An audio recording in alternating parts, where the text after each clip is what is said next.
Comme on pouvait s'y attendre, la démission de Pascal Smet n'a pas mis un point final aux polémiques, mais alors même pas du tout.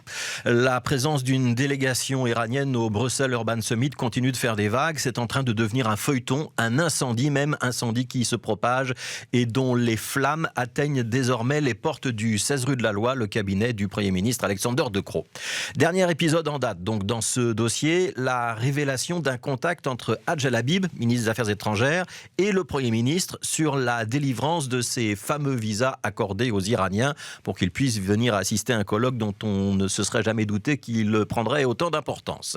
Hadj El-Habib et Alexander De Croo se seraient donc mis d'accord pour estimer que refuser un visa à cette délégation, c'était risquer un incident diplomatique, que c'était pas utile et que certes on avait réussi à ramener Olivier Van de Castel, mais que plusieurs ressortissants européens étaient toujours détenus en Iran et qu'il ne fallait pas oublier parmi eux le professeur Ahmad Reza Jalali, enseignant à la VUB, l'Université libre néerlandophone de Bruxelles.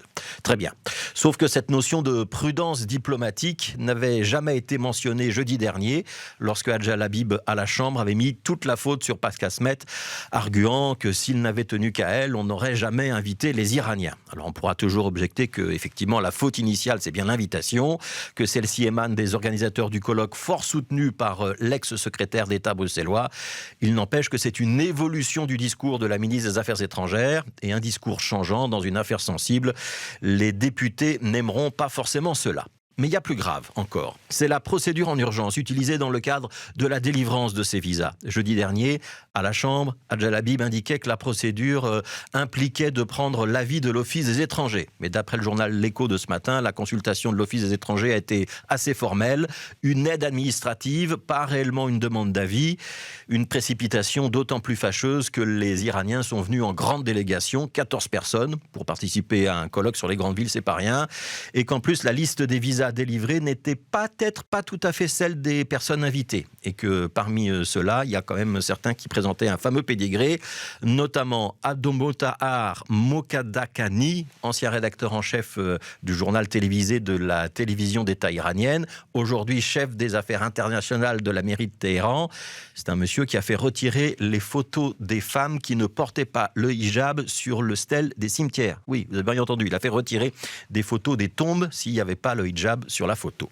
Lors de sa venue à Bruxelles, ce monsieur aurait donc filmé les opposants iraniens qui avaient organisé une manifestation de protestation contre la présence de cette délégation. Et de retour à Téhéran, il a évoqué cette vidéo publiquement, mettant en cause d'ailleurs une députée belge d'origine iranienne, Daria Safai, de la NVA, qui l'accuse d'être l'organisatrice de cette action de protestation. Les opposants iraniens présents lors de ce rassemblement craignent désormais que ces images soient utilisées contre eux et surtout contre les membres de leur famille qui sont restés en Iran.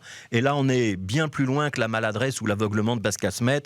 On est dans un manque cruel de suivi et d'encadrement d'une délégation dont on prétendait ne pas vouloir la présence dans un premier temps. Laisser des officiels iraniens filmer une contre-manifestation quand ils sont censés participer à un colloque, ne pas intervenir, les laisser repartir avec les images. Ça soulève quelques questions.